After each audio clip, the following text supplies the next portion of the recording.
Good afternoon, everyone. This video is presented by Tender Experts in continuation to the previous videos where we are dealing with the common problems, a series of common problems experienced on e-procurement portal. तो आज की एक दूसरी video के बारे में हम बात करेंगे जिसमें कि हम एक नए प्रॉब्लम के बारे में बात करेंगे जो कि बहुत कॉमन है। अक्सर लोगों को ये भी प्रॉब्लम आती है ई प्रिक्योरमेंट में डीएससी मैपिंग के टाइम पे, डीएससी इनरोलमेंट के टाइम पे ये प्रॉब्लम आ रही है। Problem appears at the time of DSC enrollment और डीएससी मैपिंग। पहली बार जब हम ई प्रिक्योरमेंट पोर्टल पे लॉगिन करते हैं, रजिस्ट्रेशन करते हैं फर्स्ट टाइम में, या हो सकता है कि आपका डीएससी पुराना वाला एक्सपायर हो गया हो और दूसरी डीएससी हम उसके साथ मैप करना चाहते हैं, यानी रिन्यू कर लिया डीएससी और मैप करना चाहते हैं, या फिर वेरी फर्स्ट टाइम जब हम एनरोलमेंट का पार्ट कंप्लीट करके लॉगिन करने की कोशिश करते हैं, तो सबसे पहले हमें डिजिटल सिग्नेचर मैप करना होता है, एनरोल करना होता है पोर्टल के पास। उसके बाद से ही अपने लॉगिन आईडी के साथ हम डिजिटल सिग्नेचर जैसे ही मैप कर लेते हैं, उसके बाद आप डैशबोर्ड पे जा पाएंगे और फिर वहां से टेंडर को कैसे पार्टिसिपेट करेंगे, पार्टिसिपेशन हो, सर्च हो, टेंडर का स्टेटस देखना हो, या अगर ये डिपार्टमेंट यूजर हैं, टेंडर इनवाइटिंग अथॉरिटी हैं जिनको टेंडर पब्लिश करना है, निकालना हो, उनके लिए भी ये जरूरी है। डिजिटल सिग्नेचर पहले मैप करना है। जब उनकी आईडीज बन जाती है, रजिस्ट्रेशन हो जाता है, उसके बाद से लॉगिन करते ही आपको डिजिटल सिग्नेचर मैप करना होता है।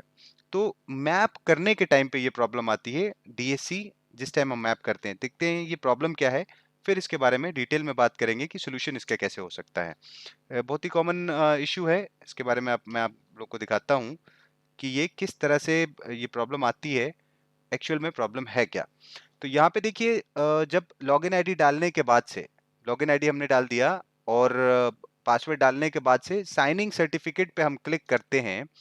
साइनिंग सर्टिफिकेट पे क्लिक करते ही ये हमारे पास एक बॉक्स बन के आता है। यहाँ पे आप देखेंगे ये साइनिंग सर्टिफिकेट है। हो सकता है आप इनसाइफरमेंट भी मैप कर रहे हो, तब भी ये इसी तरह से होता है। यहाँ पे साइनिंग सर्टिफिकेट पे क्लिक करेंगे, इस पेज पे ये बॉक्स बन के आता है और यहाँ पे आपको डीएससी दिखाई दे रहे होता है। डीएससी का डिटेल जो आपने डीएससी अपने कंप्यूटर में लगाया हुआ है, डिजिटल सिग्नेचर जो आपने अपने कंप्यूटर में इंसर्ट किया हुआ है, उसका डिटेल यहाँ पे दिख रहा होता है।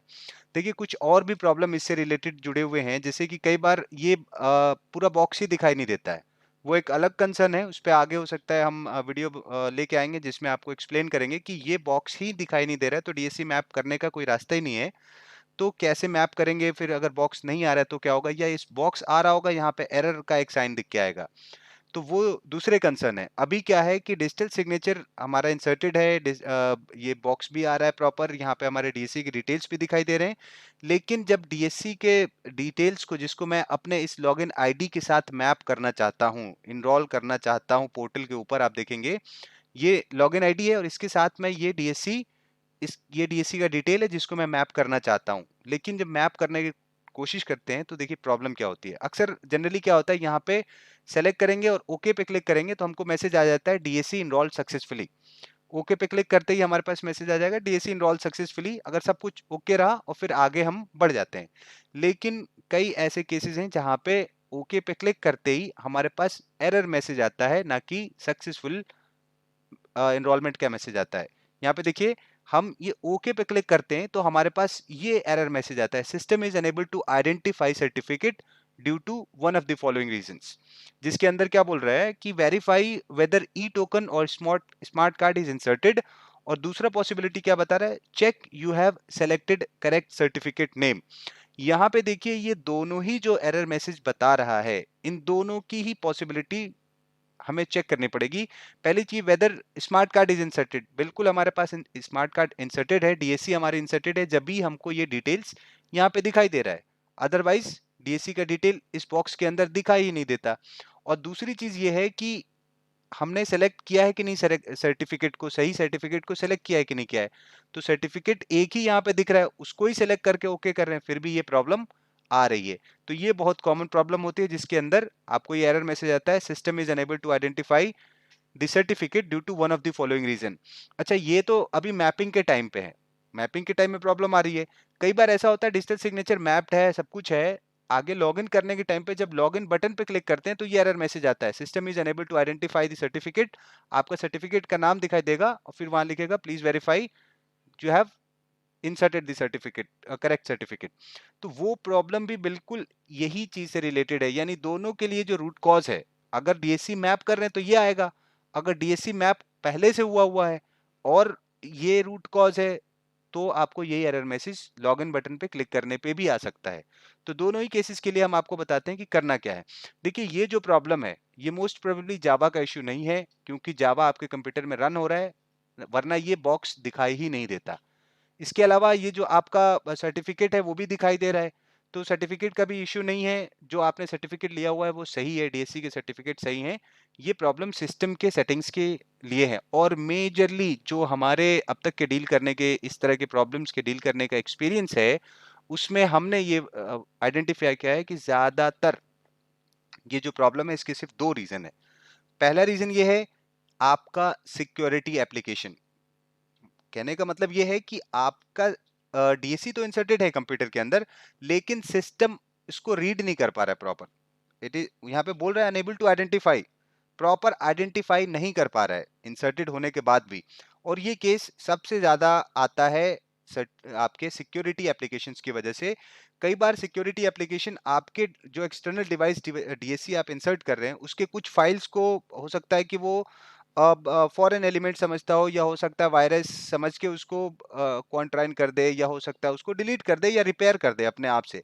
तो ऐसे केस में क्या होता है, डीएससी तो इंसर्ट कर दिया आपने, लेकिन आपको ये प्रॉब्लम आती रहेगी, ये मैप नहीं होगा। और ये जब प्रॉब्लम आने लगती है तो इतनी जल्दी ये सॉल्व होती नहीं है, क्योंकि इसके रूट कॉज को फाइंड करना बहुत जरूरी है, और सिक्योरिटी एप्लीकेशंस को प्रॉपर बंद करना भी बहुत जरूरी है। कई बार हम बंद करते हैं लेकिन वो सही से बंद नहीं हो पाता। चलिए देखते हैं क्या करना होगा।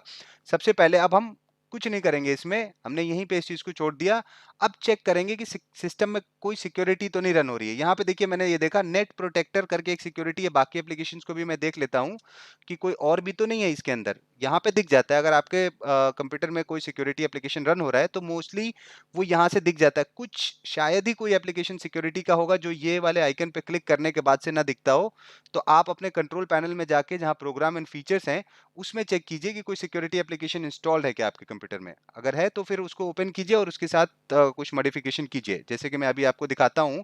ये सारे ऑप्शंस में मैं चेक करता हूँ। यहाँ पे क्लिक करने के बाद, ये बॉटम में आप देखिए, यहाँ पे क्लिक करने के बाद मैं ये चेक करता हूँ, तो हमें ये मिला कि नेट प्रोटेक्टेड टोटल सिक्योरिटी करके एक एप्लीकेशन है। हालांकि ये अभी देखिए रेड कलर में दिख रहा है, यानी कि ये पहले से इसमें कुछ ना कुछ मॉडिफिकेशन किया गया है, इसको बंद करने की कोशिश की गई है, इसलिए ये रेड में दिख रहा है। अदरवाइज मोस्टली ये ग्रीन कलर में दिखाई देता है।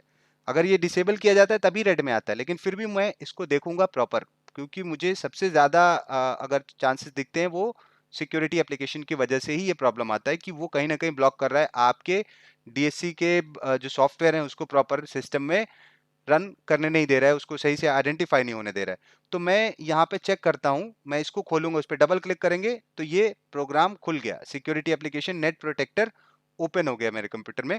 ये अब इसको क्या करते हैं, यहाँ पे मैं प्रोटेक्शन में जाके देखता हूँ, सारे प्रोटेक्शन को बंद करूंगा वन बाय वन। यहाँ पे देखिए रियल टाइम को मैंने बंद किया, प्रोटेक्शन जितने भी हैं वन बाय वन, पहले इसको मैंने बंद किया, अप्लाई किया। इसके बाद से फिर मैं जाता हूं यहाँ पे, ऑनलाइन प्रोटेक्शन को बंद किया, एप्लीकेशन कंट्रोल को भी बंद करूंगा मैं।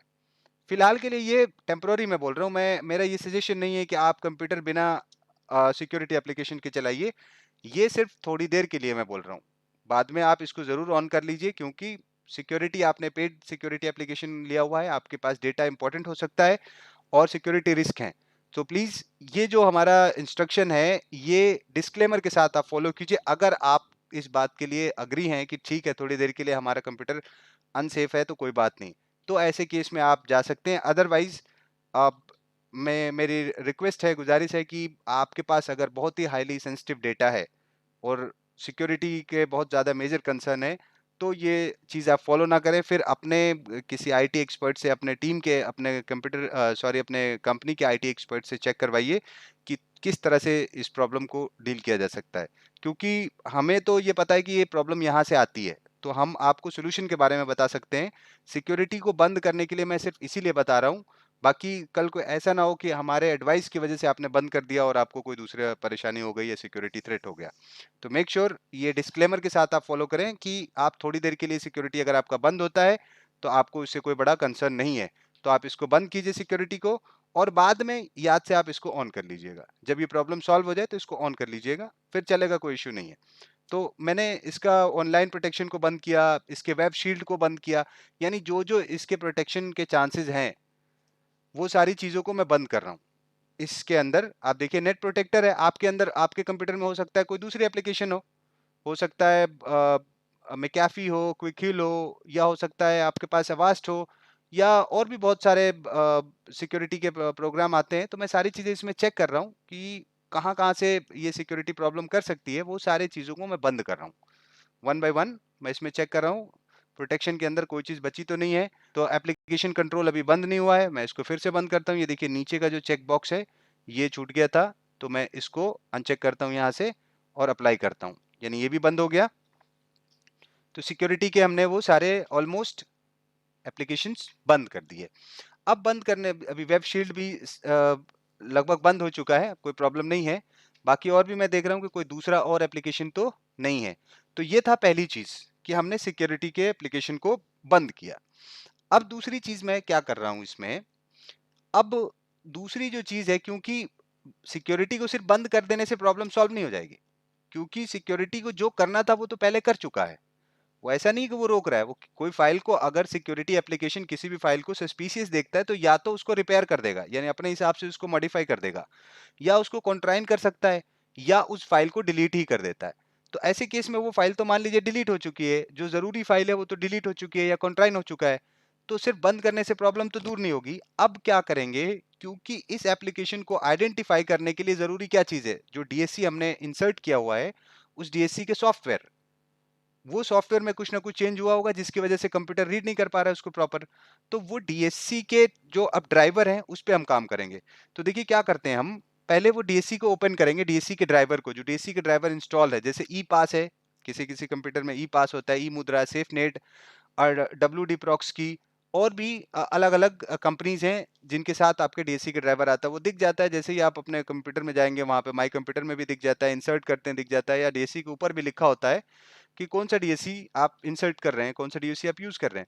यहाँ पे देखिए मुझे अंदर जब यहाँ पे मैं क्लिक करता हूँ, यहाँ पे भी दिख जाता है कि कौन सी डीएससी चल रही है। मोस्टली जो डीएससी हैं वो यहाँ पे दिख जाती है, कई बार नहीं भी दिखते हैं, कुछ यहाँ पे नहीं दिखते हैं, लेकिन अक्सर आपको दिख जा रहा है। मुझे एक यहाँ पे डीएससी का ड्राइवर दिख रहा है, वो सेफनेट का ये साइन मुझे यहाँ पे दिख रहा है, यानी सेफनेट भी एक डीएससी ड्राइवर है, वो दिख रहा है। तो मुझे चांस है कि हो सकता है इसमें सेफनेट ही यूज हो रहा है।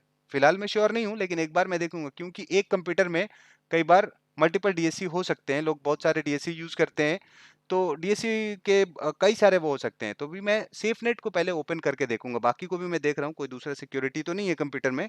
अब देखिए सेफ नेट को मैंने ओपन किया, सेफ नेट को ओपन करते ही मुझे यहाँ पे डीएससी का पूरा डिटेल दिखाई नहीं दिया, और मैं ये देख रहा हूँ कि यहाँ पे लिखा हुआ है log me in M token crypto ID. इसका मतलब मुझे पता चल गया, हालांकि ये सेफ नेट खुद डीएससी का ड्राइवर है और बहुत सारे डीएससी से चलते हैं, लेकिन ये जो डीएससी इस कंप्यूटर में इंसर्टेड है वो इसके कंपेटेबल नहीं है, वो इसका नहीं है डीएससी। उसके लिए यहाँ पे देखिए लिखा हुआ है कि ये लॉगमेन एम टोकन का डीएससी है इसमें लगा हुआ, और क्रिप्टो आईडी के नाम से। तो मैं इसको बंद कर दूंगा, क्योंकि ये अपने काम की चीज नहीं है, इस एप्लीकेशन, इस प्रॉब्लम के लिए इसका कोई लेना देना नहीं है, क्योंकि इस कंप्यूटर में दो डीएससी ड्राइवर पड़े हुए हैं। इसका मतलब ये हुआ, कई बार दो तीन चार लोग डाल के रखते हैं, क्योंकि बार बार डीएससी चेंज होती है, अलग अलग कंपनी की डीएससी है, तो सबके ड्राइवर डाल के रखने पड़ते हैं। जब वो वाला आप डालेंगे जिस कंपनी का होगा वो अपने आप पकड़ लेगा। तो इसको मैं बंद कर दूंगा, क्योंकि ये काम का नहीं है। नेट प्रोटेक्टर इधर धीरे इधर मैसेज कर रहा है कि इसको इनेबल कीजिए, क्योंकि मैंने अभी बंद ही किया है, इसलिए इसको इग्नोर कर रहा हूं मैं। मैंने ही बंद किया तो इसको क्यों अभी चालू करूं। अब मैं क्या करूंगा, मैं क्रिप्टो आईडी जो वहां पे बता रहा था वो वाला एम टोकन वाला ड्राइवर को ढूंढता हूं कंप्यूटर में। यहाँ सर्च में जाके विंडो पे क्लिक करूंगा और वो सर्च करूंगा कि जो इसका ड्राइवर है, यहाँ पे देखिए क्रिप्टो आईडी दिख रहा है, क्रिप्टो आईडी सर्टिफिकेट यूटिलिटी, ये है ड्राइवर इस डीएससी का जो हमने कंप्यूटर में इंसर्ट किया हुआ है। तो मैं इसको ओपन करता हूँ, ये डीएससी उस पर क्लिक करेंगे, ये ओपन होके आ जाएगा। यहाँ पे देखिए ये यूजर वही वाला दिख रहा है जो वहां पे दिख रहा है, वही यूजर है। मैंने यूजर पे क्लिक किया, अब डीएससी का पासवर्ड बोल रहे हैं डालने के लिए, ताकि हम इस डीएससी के डिटेल्स को देख पाएं। तो हमें डीएससी का जो पासवर्ड है, जो पिन है, यहाँ पे एंटर करेंगे, और एंटर करने के बाद से हम इसके अंदर लॉग इन करेंगे। देखिए पहली चीज तो ये है कि ये हमने यहाँ पे लॉग इन किया, लॉग इन करने के बाद से ये डीएससी के डिटेल यहाँ पे दिखाई दे देंगे। अब यहाँ पे एक अच्छी चीज हमें मिल गई, ये क्रिप्टो आईडी लॉगिन में है और शायद कुछ एक में है, जैसे सेफनेट था उसमें ये फीचर अवेलेबल नहीं है, इस डीएससी ड्राइवर में ही ये फीचर अवेलेबल है, तो हमें इसका बेनिफिट मिल गया। कई सारे हैं, जैसे आप ई पास का यूज कर रहे हैं, ज्यादातर ई पास क्या होता है, ई पास है, इसके अलावा सेफनेट हो गया, डब्ल्यू डी प्रॉक्सी हो गया, इवन डब्ल्यू डी में भी ये फीचर है, इसके अलावा शायद और दूसरे में ये फीचर नहीं है। मैं भी आपको दिखाता हूँ कि वो फीचर क्या है। यहाँ से डीएससी के ड्राइवर से सर्टिफिकेट को फिर से रजिस्टर करने का ऑप्शन देखिए यहाँ पे हमारे पास अवेलेबल है। सर्टिफिकेट को फिर से रजिस्टर करने का, जैसे पहले मैं डीएससी, ये देखिए ये जो रजिस्ट्रेशन का ऑप्शन है ना, यहाँ पे जब मैं अगर क्लिक करता हूँ, ये रजिस्टर के ऑप्शन पे अगर मैं क्लिक करता हूँ यहाँ पे, तो यानी कि फर्स्ट टाइम में तो ये रजिस्टर हुआ था, लेकिन अब मैं फिर से इसको रजिस्टर कर रहा हूँ, यानी फिर से ये कोशिश करेगा वो सारी चीजों को सही करने के लिए कंप्यूटर में, यानी सिक्योरिटी को बंद करने के बाद एक बार नए सिरे से कोशिश किया जाएगा कि सर्टिफिकेट प्रॉपर सब जगह पे प्रोपोगेट हो जाए और फिर कंप्यूटर इसको रीड करने लगे। तो ये फंक्शन यहाँ पे अवेलेबल है। दूसरे मान लीजिए ई पास आप यूज कर रहे होते तो उसमें ये ऑप्शन आपको नहीं मिलेगा रजिस्ट्रेशन का, या हो सकता है सेफनेट आप यूज कर रहे हैं तो उसमें ये ऑप्शन आपको नहीं मिलेगा, तो ऐसे केस में थोड़ी सी प्रॉब्लम हो जाएगी आपको ये वाला काम करने में। लेकिन इस वाले में इत्तेफाक से ये ऑप्शन अवेलेबल है, तो ये हमारे लिए अच्छी बात हो गई। मैं यहीं से इसको रजिस्टर करता हूँ, फिर मैं यहाँ से डीएससी का डिटेल भी एक बार चेक कर लेता हूँ कि है कि नहीं है। ठीक है, ये डिजिटल सिग्नेचर है, यही हमें चाहिए, बाकी तो और कोई मतलब नहीं है। मैं एक दो बार यहाँ पे रजिस्टर करूंगा, ठीक है, एक दो बार रजिस्टर करने के बाद से इस चीज को मैं चेक करूंगा कि हाँ ये डीएससी है, ठीक है, यहाँ पे डीएससी के डिटेल है। मैं एक बार कोशिश करूंगा कि जो डीएससी के सर्टिफिकेट हैं इंटरनेट एक्सप्लोरर से उसको रिमूव करके फिर से एक बार करूं। तो मैं डीएससी को यहाँ पे रजिस्टर करता हूँ फिर से, दो तीन बार मैंने रजिस्टर किया है ताकि वो प्रॉपर यहाँ पे दिखाई दे। देखिए इंटरनेट ऑप्शन में ये डीएससी हमारी दिख रही है, मुझे लग रहा है कि ये रीड होने लगी है प्रॉपर। एक बार फिर से मैं यहाँ पे रिफ्रेश पे क्लिक करता हूँ, और रिफ्रेश पे क्लिक करते ही अब फिर से मैं उसको सेलेक्ट किया और ओके पे क्लिक किया। देखिए ये मैसेज आ गया, सक्सेसफुली इनरोल्ड। इससे पहले हम कितनी बार भी उस पर क्लिक कर रहे थे तो वो एरर मैसेज आ रहा था, लेकिन बेसिक सेटिंग हमने क्या करी, सिक्योरिटी को बंद किया और सर्टिफिकेट को फिर से रजिस्टर करवाया और ये डीएससी सक्सेसफुली इनरोल्ड हो गई। अब यहाँ से हम आगे लॉगिन कर पाएंगे, जितनी बार भी लॉगिन करना है वहां लॉगिन करेंगे, आगे का जो भी काम है। अगर डिपार्टमेंट यूजर है तो वो अपने टेंडर को पब्लिश करेंगे, अगर बिडर हैं तो आप वहां से टेंडर में पार्टिसिपेट करेंगे, टेंडर्स के डिटेल्स चेक कर पाएंगे। अच्छा, ये थी पहली चीज। अगर मैंने बताया वो ऑप्शन नहीं आ रहा है तो आप क्या करेंगे ऐसे केस में, एक बार आप डीएससी को निकाल के फिर से लगाइए एक दो बार, उससे प्रॉब्लम सॉल्व हो सकती है आपकी। या अगर हो सके तो एक बार डीएससी के ड्राइवर को इंस्टॉल कर लीजिए, अनइंस्टॉल करके फिर से इंस्टॉल कीजिए, प्रॉब्लम सॉल्व हो जाएगी। ये श्योर है प्रॉब्लम सॉल्व हो जाएगी। अगर इनके बावजूद भी अगर नहीं हो रही है, ये करने के बावजूद भी नहीं हो रहा है, इसका मतलब आपके सिक्योरिटी प्रॉपर तरह से बंद नहीं है, या फिर कोई ना कोई एप्लीकेशन ऐसे चेंज हो चुका है, मॉडिफाई हो चुका है जो सही से इसको रीड नहीं कर पा रहा है। फिर आपके विंडोज की सर्विसेज पे काम करने पड़ेंगे, कुछ और भी एप्लीकेशंस को चेक करना पड़ेगा कि कहीं और से तो प्रॉब्लम नहीं हो रही है। हालांकि जो मैंने आपको स्टेप्स बताए इस पे आपको 95 से ज्यादा परसेंट केसेस के चांसेस हैं कि आपका ये प्रॉब्लम सॉल्व हो ही जाएगा। ये यहाँ पे आ रहा हो या आगे लॉगिन बटन पे क्लिक करते हुए वो एरर आ रहा है, वो दोनों ही केसेस में ये आपको स्टेप फॉलो करना है। यही system is unable to identify का अगर एरर आएगा ई प्रिक्योरमेंट में तो यही स्टेप फॉलो करना है, दोनों ही केसेस में प्रॉब्लम सॉल्व हो जाएगी। अगर फिर भी नहीं आ रहा है, प्रॉब्लम सॉल्व नहीं हो रही है करने के बाद भी, तो आप हमें कॉल कर सकते हैं इंस्टेंट रिमोट के लिए। आप देखिए हमारा नंबर कॉर्नर्स में दिखाई दे रहा है, एक बार मैं रीड भी कर देता हूँ नंबर को, 9971797803। हमारे वेबसाइट पे भी आप विजिट कर सकते हैं। ये प्रॉब्लम के अलावा भी बहुत सारे, यानी ऑलमोस्ट हर एक प्रॉब्लम का step by step solution written में आपको मिलेगा विद स्क्रीनशॉट। वहां पे सारी डिटेल इंफॉर्मेशन है, सिर्फ प्रॉब्लम्स के लिए ही नहीं, आप बिड कैसे करना है, एनरोलमेंट, डीएससी, लॉगिन, सारी चीजों के बारे में, यानी कि बिडर को किसी भी तरह का अगर ई प्रिक्योरमेंट के बारे में ओवरव्यू चाहिए, कोई भी हेल्प इंफॉर्मेशन चाहिए, वेबसाइट पे आप विजिट कीजिए, सारी डिटेल वहां अवेलेबल है। सिर्फ बिडर्स ही नहीं, department users, tender inviting authority, tender कैसे पब्लिश करना है, किस तरह से पहली बार शुरुआत करनी है या बाद में कोई यूजर आईडी क्रिएट करना है, यूजर ट्रांसफर है, कोई प्रॉब्लम आ रही है टेंडर बनाने में, टेंडर बनाने से रिलेटेड किसी तरह के कोई क्लैरिफिकेशन चाहिए, पब्लिश करने में इशू हो रहा है, इवैल्यूएशन, अवार्ड ऑफ कॉन्ट्रैक्ट, कोई भी दिक्कत हो, बिडर हो, डिपार्टमेंट हो, ई प्रोक्योरमेंट से रिलेटेड किसी भी तरह का टेक्निकल कंसर्न हो या किसी चीज का क्वेरी और क्लैरिफिकेशन हो, आप वेबसाइट पे विजिट कर सकते हैं। वेबसाइट का डिटेल्स मैं आपको बता देता हूँ, डिस्क्रिप्शन में भी मैं नंबर और वेबसाइट के डिटेल शेयर करूंगा। वेबसाइट है www.tender-experts.com। आप ऊपर देख सकते हैं जो टेंडर डैश एक्सपर्ट्स लिखा हुआ है, बिल्कुल वैसे ही लिखा होगा।